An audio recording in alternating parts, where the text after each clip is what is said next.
Good afternoon, everyone.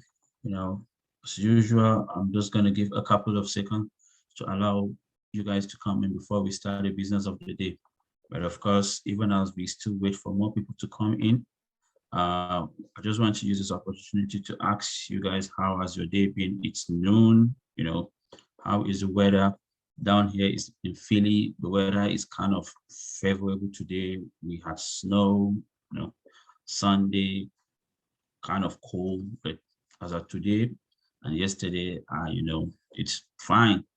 Those at work, how is the work going? Those on break, hope you're enjoying your break. And those caught up in traffic, of course, traffic can be terrible sometimes. How is life in general?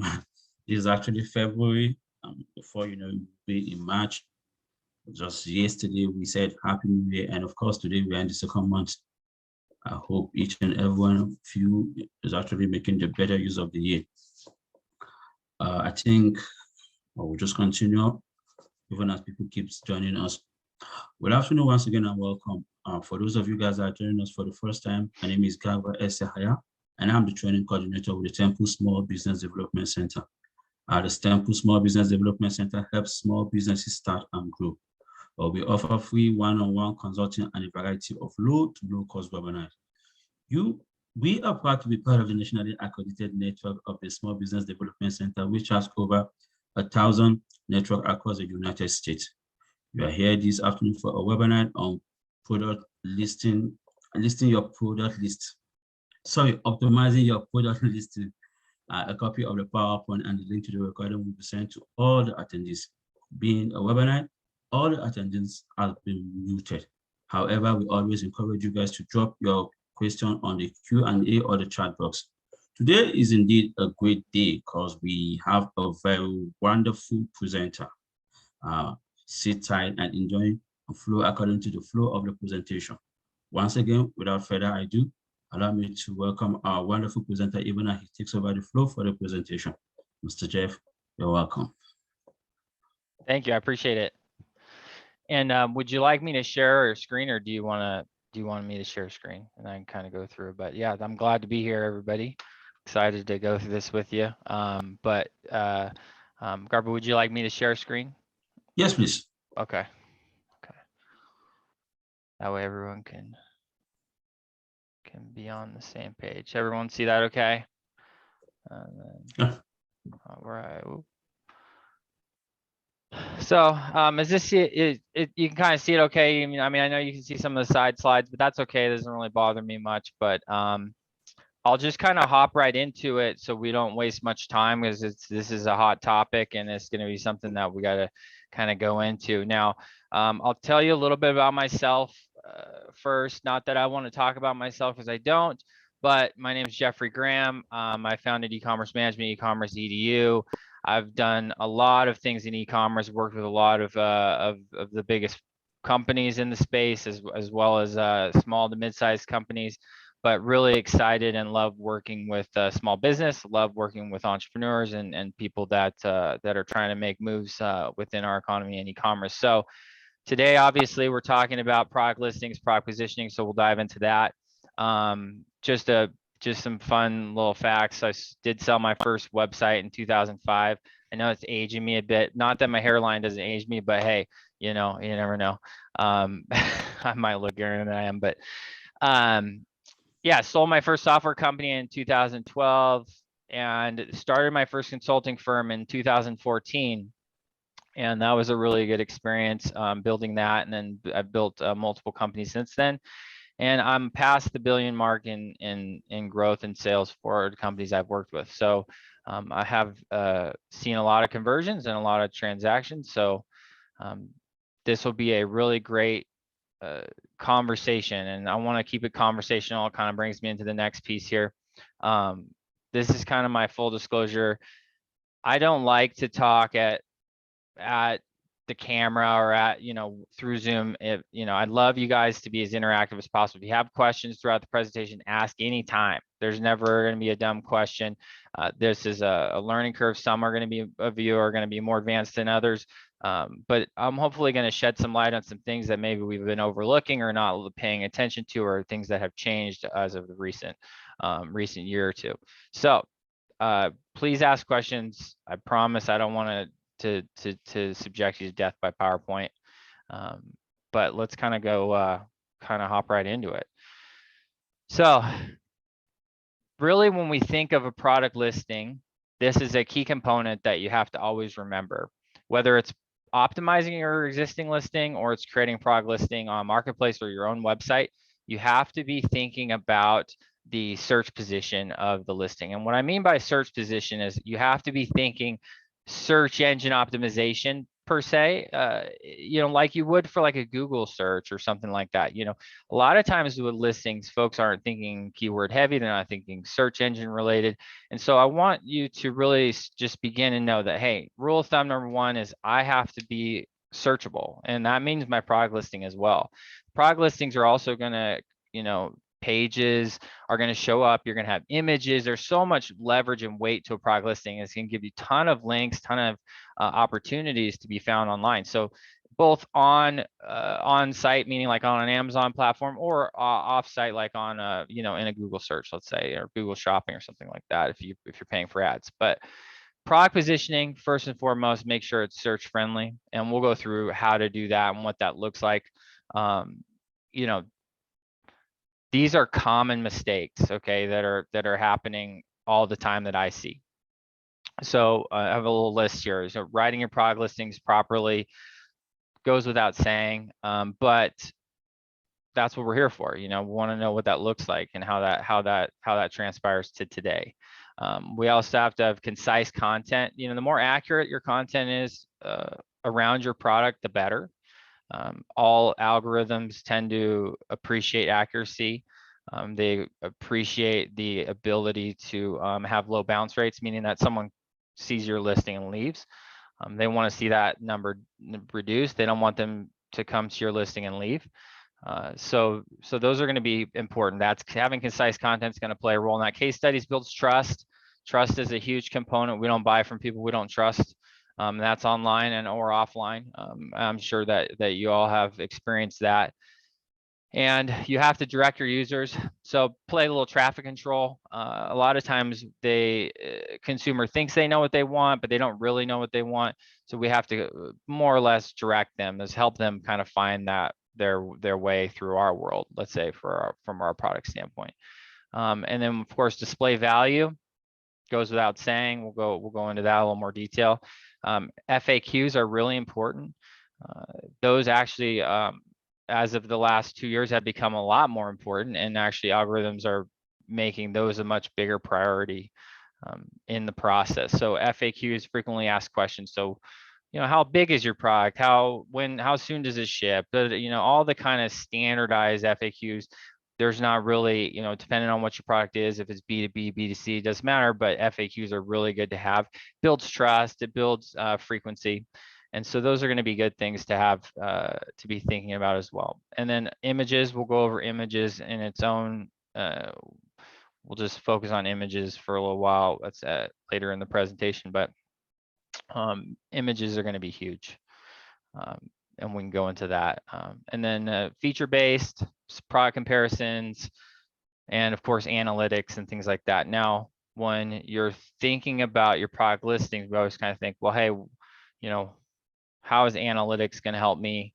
And what I mean by analytics is it's the data behind the scenes that we're looking at. It's how many people have clicked on our product listing, how many people have purchased, how many people have bounced or came in and gone quickly.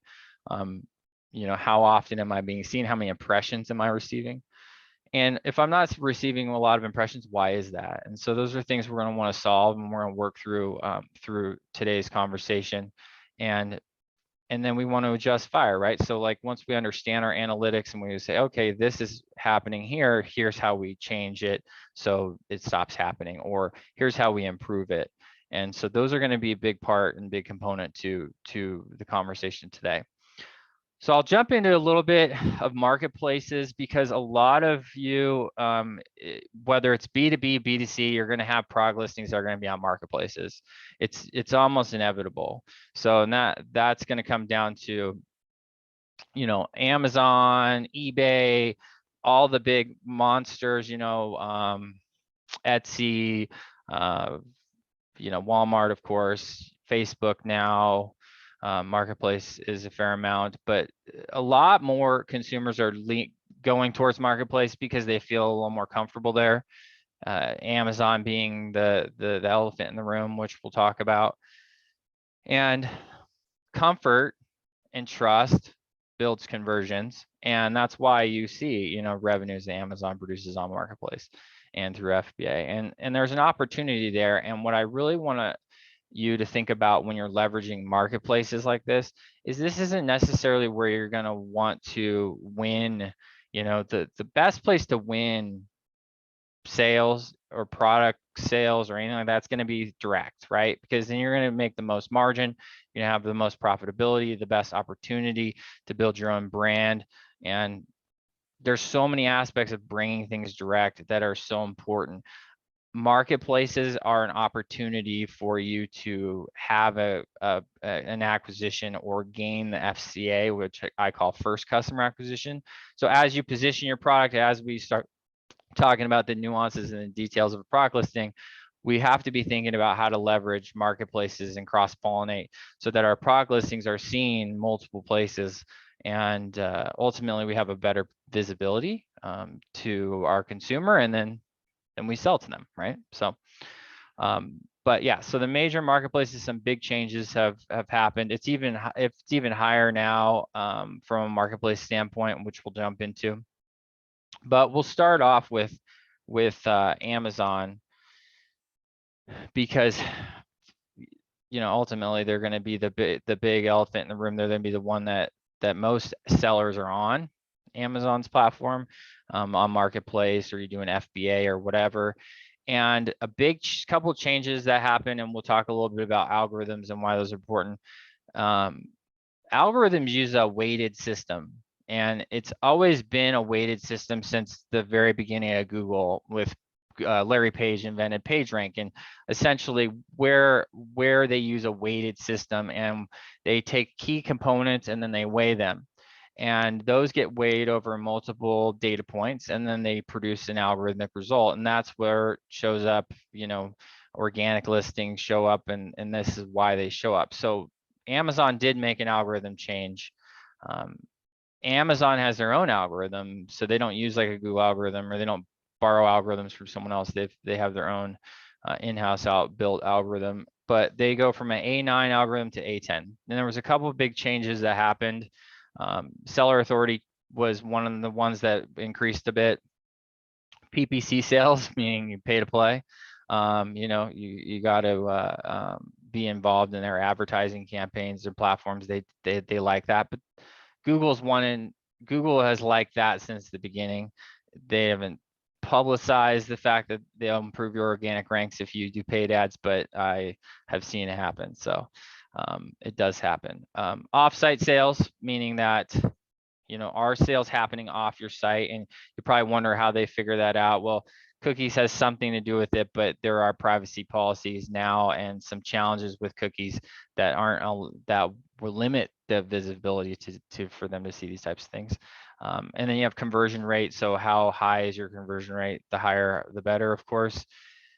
So those are some factors that are weighing in the red, the things that are jumping off the page. For me, at least, that's changing an algorithmic effort. Now, if Amazon's making a change, I promise you a lot will follow. It's kind of like e-commerce tends to be follow the leader. It tends to be follow what's working. And I'll show you that in some of the later slides here on how that's going to play into your product listing and your positioning. So obviously we want to be SEO minded first and foremost when we're building out our product listings. But we just talked about some of this stuff. I just want to readdress it. Look, everything when it comes down to selling online, anything that you are selling online, whether it's a service, whether it's B2B, B2C, human to human, doesn't matter. Positioning your product in the most provocative way possible to sell, and then also allowing it to be seen as many places as possible is going to have your likelihood of conversions to increase. So we want to make sure that we're everywhere, we're doing everything we can to be as many places as we can, but we're focusing on making sure that we're doing it right. Now, as I talked about positioning in the beginning, I'll bring this up. These are just homepage snippets I just pulled the other day, and I want you guys to see some theming that's consistent here. And this is going to matter for your own website per se, or even on your at a marketplace level. This is Amazon's homepage. So some big changes that have happened with the positioning of how they position their products, and every one of the ones that's going to follow, is they don't go full width anymore. So what that means is, you see how it's not full width. The main piece of their website does not go the whole width of your computer screen. So that means that obviously we're leaning into a mobile friendly effort. A lot of people are that's going to be a huge and very important piece of this. But the other thing is we look at the changes in the shapes, and we look at the changes in color and the psychology of it. If you'll notice when we go through these, that there's gonna be a lot of squares, circles, and white space. And there's even fewer words now than there ever have been. So that makes it kind of hard, right? Like, how do I explain my product in a couple words? Well, you're gonna have to get dynamic with that, and we'll talk a bit more about that. But what you see here, at least in Amazon and their home pages, look, they're positioning their products with squares, simple words, easy to navigate. And the reason is, the biggest reason that these changes have happened in e-commerce is time. So they're dealing with the fact that attention spans are shrinking. They're smaller than they've ever been. So how do we deal with the fact that we only have 1 second, 2 seconds, 3 seconds to get someone to engage with our product listing? How do we get them to jump through and go, all right, well, I want to click here, and then I'll click there, and how do we get them in to the game? And so this is psychologically what they've defined. They've shrunk the header images, they've shrunk big imagery, and they've made it more about white space and product positioning per se, and kind of poppy keywords, or keywords that are going to be searched, right? So like in the winter, like right here, must have cozy sweaters. So must have is going to be a keyword, right? People are going to search that for a generic search. You can look that up on Google Trends if you want to see the volume and things like that, or Keyword Planner and Google Ads. But must have cozy sweaters. Well, cozy is kind of a, makes you think warm, makes you think, so those are things that they're using from a advertising standpoint to engage you from a homepage perspective. The other aspect is they have that search bar at the top. All of these major sites are going to have search bars at the top because they're going to cut down on time. That search query bar up there is going to run off the algorithm that we talked about before with the A10 algorithm, is going to run through that. So we want to make sure that we look at the design and the positioning of the product, and that's going to help you design and position your product on the back end in your, whether it's a WooCommerce store or Shopify or Squarespace, doesn't matter what platform, let's just say. It's really going to come down to how we're positioning that to win. But I'm going to show you some similarities, and you're going to probably say, hey, they must have the same web designer for all these big companies. So that's Amazon. Here's Walmart. So again, look at the way circles and squares.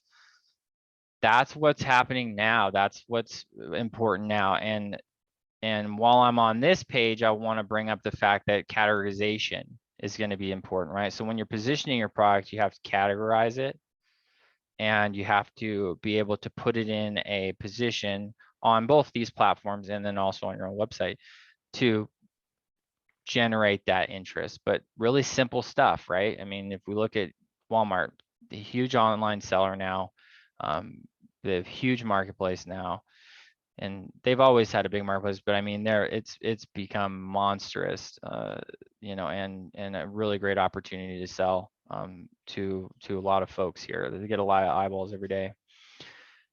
So these are some things that they're leaning on, but again, look, you know, we're looking at these images and we're looking at these low word image, not super image heavy, but just image dense. We look at, you know, Target here, and this is just a spring sale, but again, we got squares. We have a lot of white space and we have forced indentations. This is going to be important for your product pages. It's going to be important for your web store to have a theming and design around these. Look, I promise you, they've spent the money figuring this out.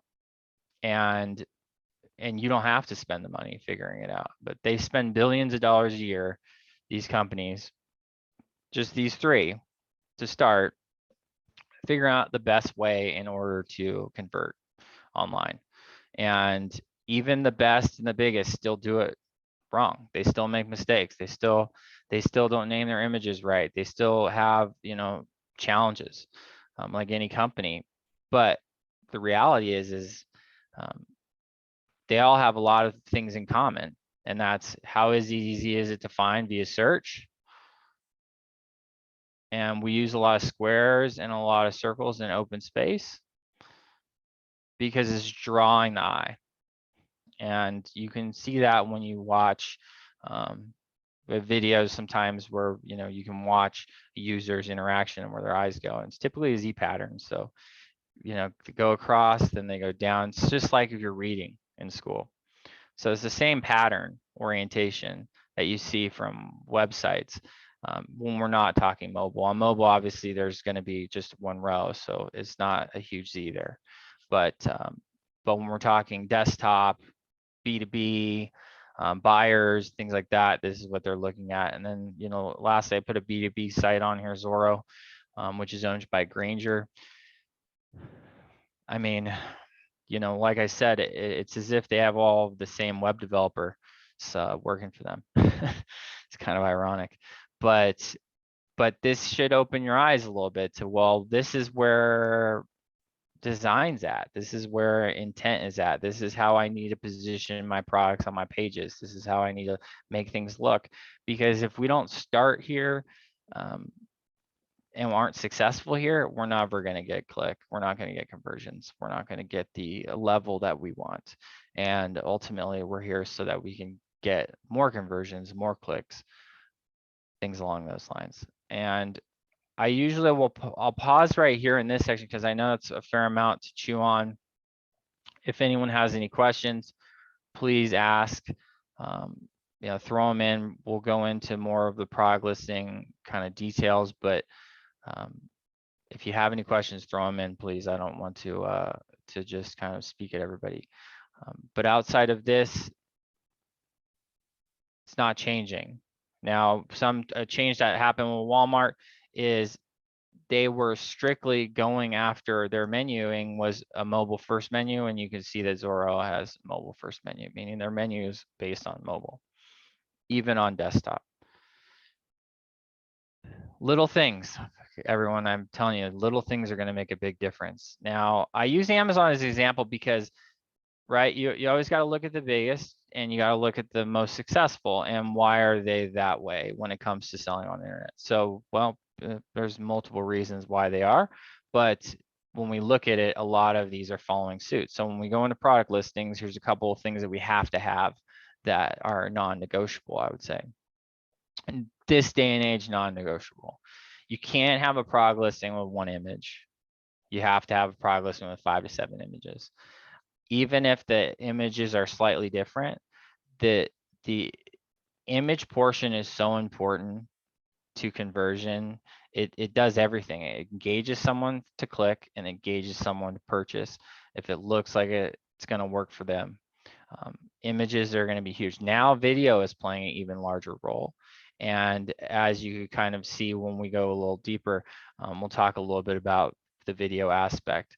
But when we're thinking of a hero image, and what I mean by hero image, I mean, let's say your main first image on any product listing, whether it's a category, and I don't have too much of a distinction between category listing and product listing. I'm going to treat them the same. I'm going to treat them as if they're their own standalone thing. And that's how you have to treat all of these, because they are going to get indexed standalone. They're all going to be put into the algorithm standalone, and in, you know, certain things are going to pop up first.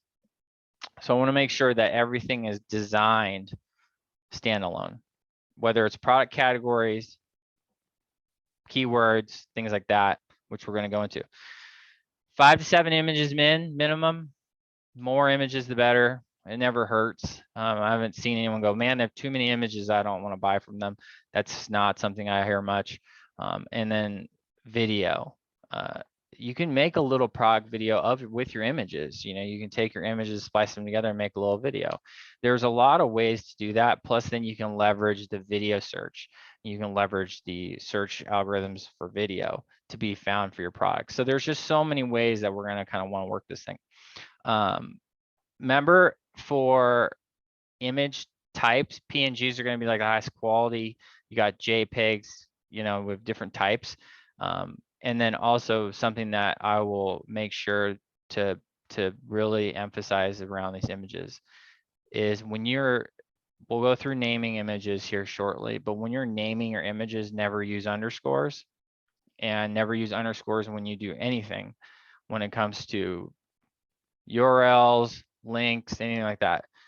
Search engines don't understand underscores. It's kind of like a foreign language. They don't get it. So they won't index it, meaning they won't notice it, won't recognize it, and they won't know to crawl it. And a lot of folks, you know, do underscore. I was just recently on Cartier's website because of a jewelry company, and they are naming their main hero image incorrectly. I mean, this is a big brand, and there's a couple other culprits that do that as well.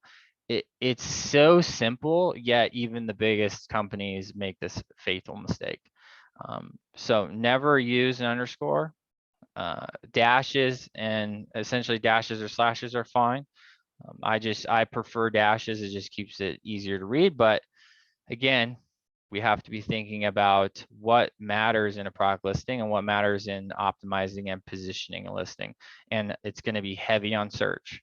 And in order to be heavily successful on search, we need to make sure that our images are named correctly. And I know a lot of people skip this. When they put their products up, it might just be like, you know, some jumbled up word .jpg. Take the time to name your product images, because this is what's going to query in like a Google Images search. This is what's going to show up when people are looking for images, and that is a heavily searched thing. We're an image heavy society. The world's image heavy. We have to be thinking, you know, the most important things is going to be where we're seen and how we're seen. And so we want to make sure that those are a big part of this. So these are also some things that are going to be important to Amazon specifically, but product reviews. Now that's going to be important across the board, but you know, there are rules around asking for reviews. There's rules around asking. Yeah, there's rules. There's ways to ask without asking. There's things you can do subliminally that can help you get reviews. Again, you can't ask for reviews, right? Amazon doesn't like that. They don't like you know, they don't even give you the contact information of customers anymore, but they used to back in the day. But yeah, reviews are going to be big. And the reviews are just trust building. You know, it's like, you don't want to be the first party, but you don't want to be last. It's not the amount. Sometimes it's just people look at star rating. Does it have high stars, low stars? They a lot of times don't even look at the amount of reviews. Sometimes they do. Sometimes people are really review picky, and they're going to spend a lot of time there. And then some other users aren't. I would say that it's a 50-50 split on the type of buyer, depending on the product. Now, we want to look at the SEO process for Amazon, of course. I use Amazon as an example because you know what, Walmart, its algorithms are going to follow probably a similar suit because they are going to use these algorithms for the highest conversion. The design is for them to sell a lot on their platform. So they're definitely going to be using the most optimal way to convert your products or even their own, you know, proprietary products. So we got sales, volume, keywords. So keywords we'll talk about, and it's a really important aspect of product listings. Obviously, we can't do it without keywords, but keywords in your title, description means the product title, keywords in your meta description, which is your like sub description, or you know your I call it your description. Too many descriptions, but you want to make sure that you're embedding those keywords in there, and then you have a certain amount of density. We'll talk about that. Product titles, of course, product descriptions, very important. Bullet points, highlights, and inventory. In stock inventory is always going to float to the top over out of stock for sure. So if you have in stock inventory and it's not showing that, you want to make sure your inventory is reflective of your actual. You know, I know companies just leave it on in stock, you know, all the time. So it just depends, right, on what you want to do with your business. So here's a couple things to do. You know, search for a similar product that you've, you know, of yours, and let's see, you know, find out who's showing up and why you think they're showing up. And those are going to be a couple ways. I would do it through a Google search. I would do it through a Bing search, and do that through a no cookies. So like a Firefox browser or some type of browser is not capturing cookies. Don't do it through Google Chrome because it knows your behaviors. If you do use Google Chrome, use like Firefox, something like that, where it's not collecting any cookies or any user data. That way it's a organic, and then also you can use in private browsing mode, and that's going to help you even more. So I would always, when I do anything like this, I do it in those methods because I don't want them to know what I've looked up before or what I've looked at. I want it to be fully organic. And so make sure you're searching your products up, searching similar products up in that organic method. Don't do those things like I just mentioned, because that will skew the results, and you don't want those results skewed. The other big thing here we're going to jump into is ROAS. ROAS stands for return on ad spend. It's a fancy digital marketing term that I don't know, someone coined probably at some point, but a lot of the success for your positioning is going to come down to if you're buying advertising or not buying advertising a lot of times, especially on like an Amazon platform. So your return on ad spend is the higher the return on ad spend, the more successful the product is in selling conversions, and so on and so forth. And that's going to be, here's a couple acronyms that we can clarify if you don't know what these are. CPC is cost per click. CTR is click-through rate. That means that someone's clicked and then they've gone through the next stage, or let's say next step, and then they continue on. Goals and rating, we'll talk about that. But you want to make sure that you're thinking about advertising, even if it's light advertising or just spending a little teeny bit of money. I mean, we're talking like a dollar a day kind of thing. I mean, it could be really minimal, but if you're in the game, you're a lot more likely to be seen, for one, obviously, and you're not a lot more likely now to be something that their algorithms maybe pay more attention to, although there is no confirmation that that is true. But some of us that have been in the game a long time know that that's pretty much guaranteed truth. So SEO, I'm gonna beat on this because it's so important. People always ask, you know, how come I can, you know, you can go in and you can do these, make these changes and grow this company from, you know, 1 million a year online to, you know, 10 million a year online inside of, you know, 15 months or something. Well, a lot of it's going to come down to technical SEO. It's going to come down to how we're listing our products. Also, all the things we talked about already. Naming our images correctly, making sure that we're considering that in our titles, how our titles are describing our product, the way it's said, you know, and we'll go into a product listing here shortly. But we got to think technical SEO is going to be On the back end, I like to say functionals on the front end. But let's see, fact versus fluff. So they're looking now in product listing space, or how product list is listed. They're looking for less fluff, more fact. And it used to be a little bit more, you could lifestyle it more and go a little bit more deeper in the lifestyling of your product listings. Now it's more, hey, what does it do? How does it work?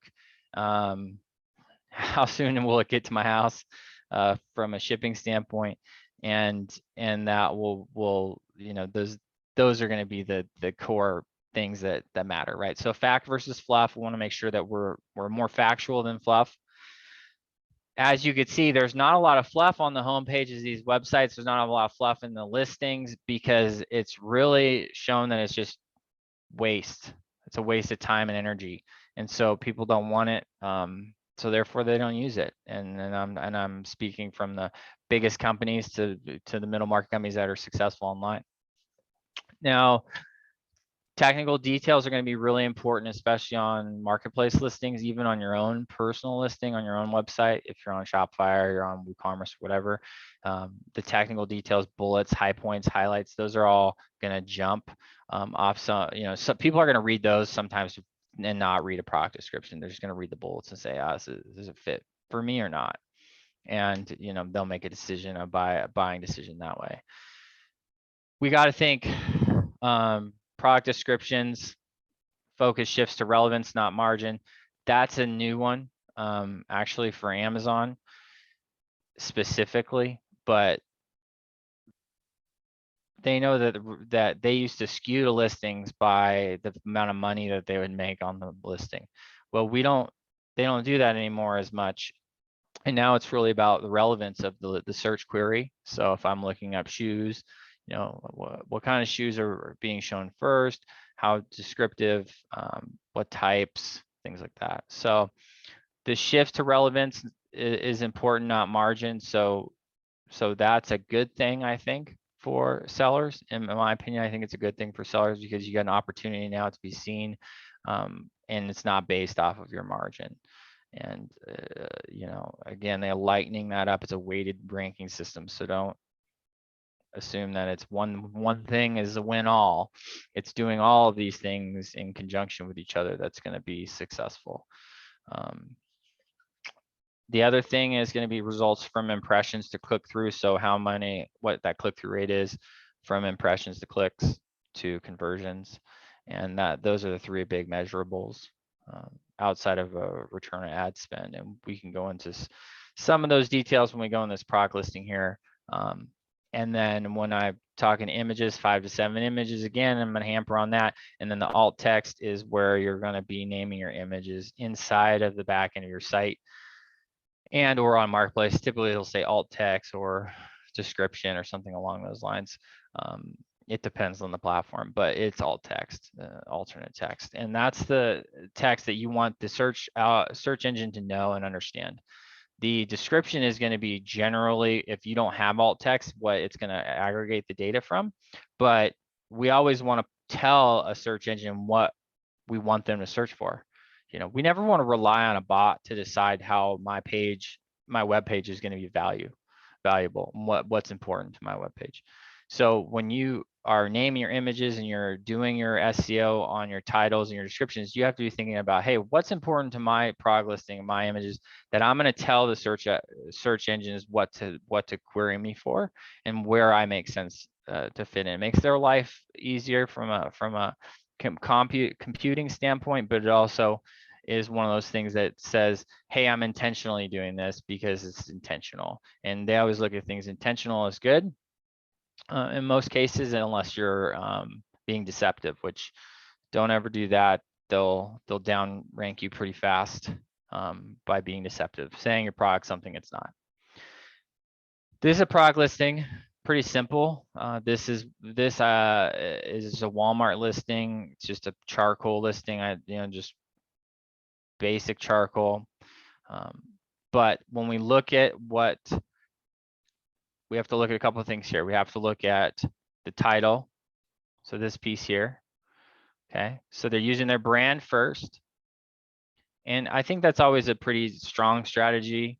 If you want your brand to be aware over time, put it up front and put it front and center, as long as you aren't infringing on trademarks and things. You want to make sure that you put yourself in a position there.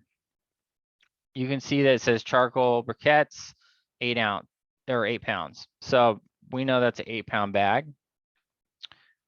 Doesn't even say 8-pound bag, but we know it's a bag because it's got an image of a bag, and we can put 2 and 2 together. We're you know, being from a normal consumer standpoint. Then below, of course, they have different brands and different types and things like that, but we're not worried about that at the moment. And the next biggest thing that's so important is you can pick it up tomorrow if you want, or it'll arrive February 17th, which let's say is the next day or the day after. I'm in Colorado, so that's why these addresses are on here. So yeah, so it's going to show up in Denver area, boom, you know, next day, day before. Well, wait a second. So my product title and then my shipping results are the first things to be shown. Okay, so that is going to show me that that's a very important aspect to a product listing. And shipping is huge. Speed to ship, how fast it gets there. This is like why people buy Amazon Prime, right? This is why the 2-day shipping has become a requirement, not a luxury. And so we have to be looking at shipping. Now, something I'll give you guys a little, you know, I call a little trinket of information that is helpful with gaining more conversions, and it might not be helpful for being profitable off the first one, but it'll be helpful in the long run. If you have someone go and buy on your website and it's the first time they've bought, so they're a first customer acquisition, so the first time they've ever been put in your system, the first time they've ever purchased a product, they're a first time customer, and they do like ground 5-day, right? Just general ground shipping, which now sometimes can be like, who knows, 9-day. But let's say it's ground. What I do is I'll escalate the shipping to maybe 2-day or maybe overnight or something like that on the company dime, meaning on the, you know, on our dollar. And don't you don't have to tell a customer. They're just, when they get that product early, they're going to be impressed first and foremost. They weren't expecting it. They got 5-day shipping. They get it in 2 days.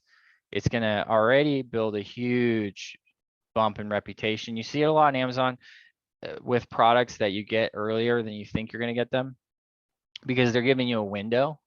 And you know, they've used this tactic for a period of time, but a lot of people in this industry, in the world of e-commerce, aren't going to tell you these types of strategic plays because they don't want you to necessarily know what they know, right? And me, I'm not that way. So I don't mind, you know, when I know I want you to be successful. So hey, do it. It will work. I promise. It's going to build trust. It's going to make them happier. There's things like this, in addition to how you're optimizing that product listing, that are going to help you convert more long term. They're going to help you get repeat orders. It's going to help you become a customer.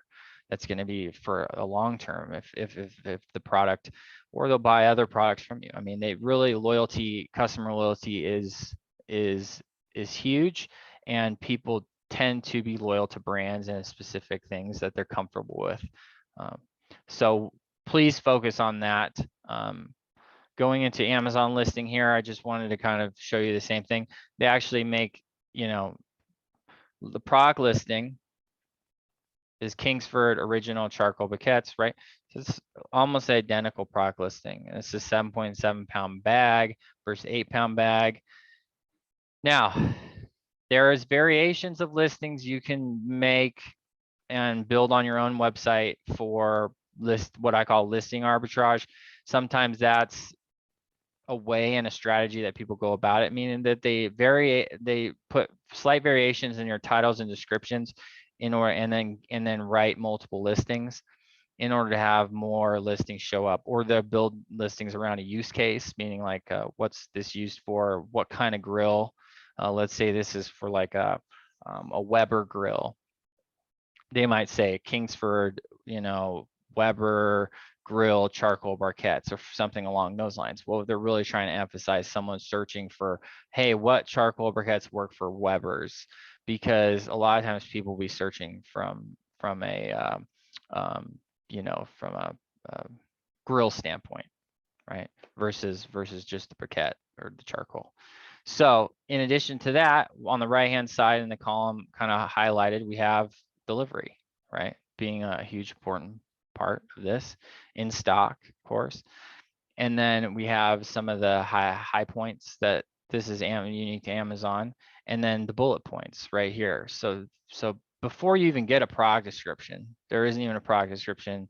The product description is down below other suggested products. So again, how important is that title, and that is that search heavy? Well, charcoal briquettes is going to be something search charcoal. Kingsford, if you know they're going off brand, Kingsford charcoal, Kingsford briquettes. Think of how many keyword searches are embedded in that title, not counting the size of the product, meaning the 7.7 pound bag. All of those things are going to be really important. Just make sure that you think about that when you're building out your listing. In addition to that, look at their highlights here. And we'll use the Amazon listing because a lot of folks will take an Amazon listing and they'll just kind of recreate it and put it on Walmart, put it on whatever other platform, eBay, whoever. That's not necessarily the right thing to do, because the internet and search algorithms don't like what's called duplicate content. So they don't like the content to be the same or identical. And we also have to be thinking about our buyer when we're thinking about optimizing our product listing. So we don't want to have duplicate content. You want to make variations of it. You want to make changes to it.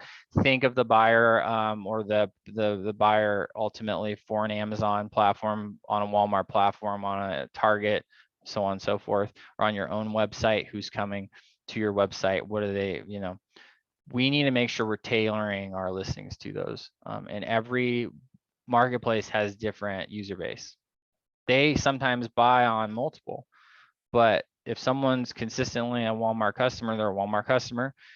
They might buy on Amazon occasionally, but they go to Walmart first, right? And vice versa. Some people might be going to Amazon first. But look at the high points that they have, these bullets. I call them high points, but everybody has their own little names for things. But it's talking about the size of the bag, and then it's got a keyword in there, charcoal briquettes, as you could see. In addition to that, they talk about cook time. Okay, so I would imagine that's a pain point of some kind for charcoal, like as long as it takes to cook. So they know that that's a pain point, so they're making that a high priority in that bullet point list. Lighting faster, again, that's going to come down to time. I mean, everything is based on time. More edges for quick, easy lighting. Again, we're going back on time and we're making it quick and easy and fast, and you know, all these things.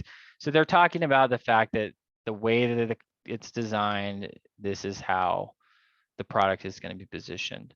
Made in USA, that's a pretty popular effort at the moment, and I would say it's going to probably stay that way for some time versus made out of the USA. But even if your products are made out of the USA, that's fine. If you're importing them, you know, you're just not going to emphasize it there, right?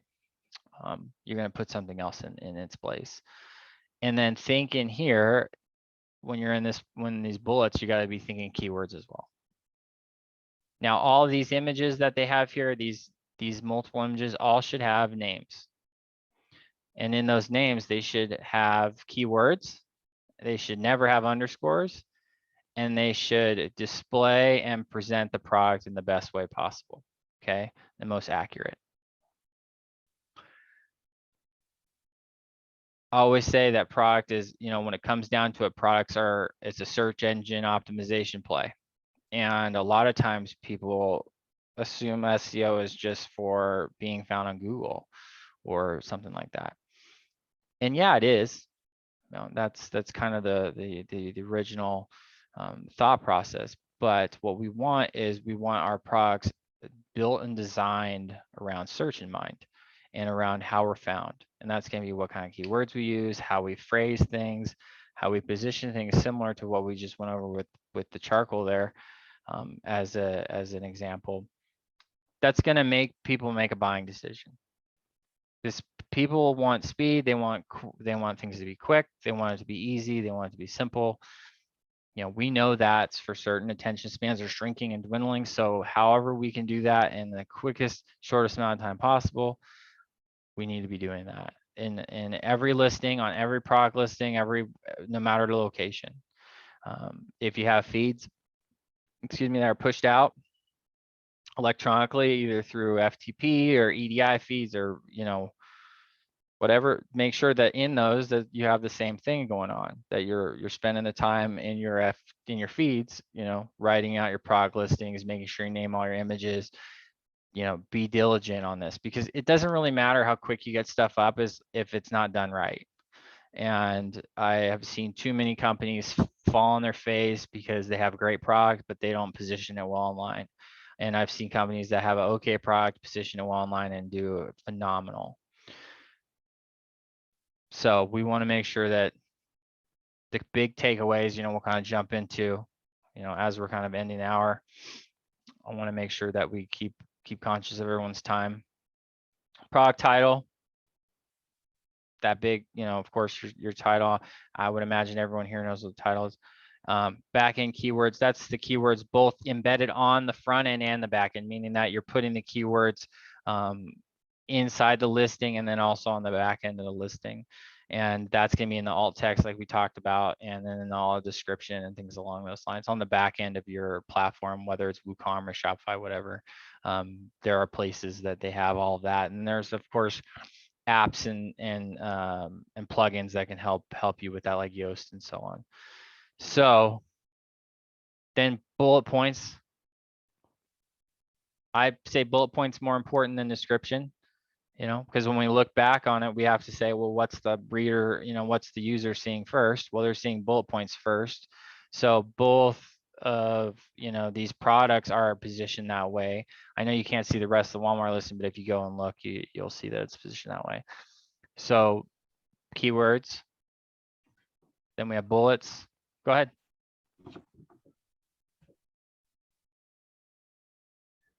Sorry, Garber, you popped up there. Yeah. Thank you for a wonderful presentation. This goes to my participant. If you remember from the beginning, I actually said today is indeed a great day. Before we continue, just a quick one. I just posted a 30-second survey about today's webinar. You know, remember, we at Temple SPDC, we always cherish your feedbacks, even as it helps us to improve on the services we provide to you guys at a no cost. So kindly take a 30-second and help us to fill out the survey about today's webinar. Thank you. Yeah, we've got a couple of seconds left. You know, if you have one or two questions, please feel free, drop it on the Q&A or the chat box, and Mr. Jeff will definitely link it for you. Absolutely.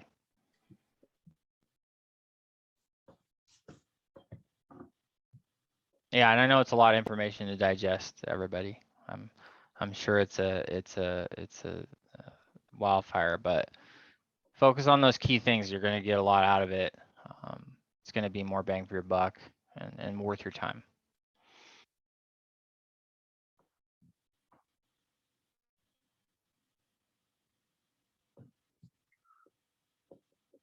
I can stop share, I guess. And Jeff, I don't know if you can see the chat box, because someone was asking, what does ALT means? Alt text is alternate text. It's really what you're telling a search engine that you want them to pay attention to. So it's your SEO on the back end. So yeah, that's typically, but alt text is a lot of times going to fall under images. So everywhere your images, you're going to see that there's an alt text, an open box usually, and that's where you would want to type in those keywords, those phrases, things like that. Yeah, alt text is going to be on the back end for certain.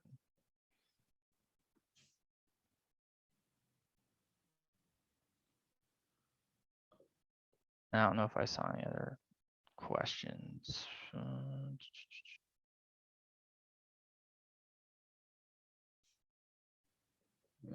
From what I can see on our chat box, it's been thank you. That was a great presentation. Thank you, thank you, thank you from most of the participants. Yeah, Good. I Glad, would just glad to give hear it. like 2 minutes. To see. Yeah. Wait, I think someone just came up with a question. Peggy. We do sometimes, yeah, Peggy, absolutely. Depends on projects, but yeah, we do some of that as a company. Yeah. And usually it's e-commerce focused, so it's someone that's selling online. And again, selling online doesn't always mean a product, it could be a service too. So we have to position our services just like a product. We can't look at them in any different. And so focus on that. And my information, I don't know if I put it on there, but you can find me on LinkedIn. You could also, of course, you're going to get this slide deck and everything, and that way you'll have that. You'll have our information, website stuff, and that way you can reach out if you need to. But yeah, we're here to help, and glad that the SBDC has been generous enough to have me, and it's been really, really great to be able to help kind of throw some thoughts in your guys' heads and allow you to kind of run with it. But I appreciate it, Gina. Thank you. Okay, before we wrap it up for the day, I once again want to especially thank you, Mr. Jeff, for your time, for all your efforts. I love the way the presentation actually flowed. I must attest to it because I can see it on my chat box. The whole participants were happy, and everyone keeps saying thank you. What a great information. Now, we coming from SPDC, on behalf of the whole management of SPDC, I just want to say a big thank you for your time, for your effort, and for a wonderful presentation. Of course, I also want to thank once again my fellow Temple SPDC colleague for their wonderful hard work, for their usual cooperation and encouragement. Without much ado, I think we've just bring the webinar to an end. Thank you once again, and enjoy the Thank rest you, of the day. everybody. Bye-bye. Have a good week. Have a good week too.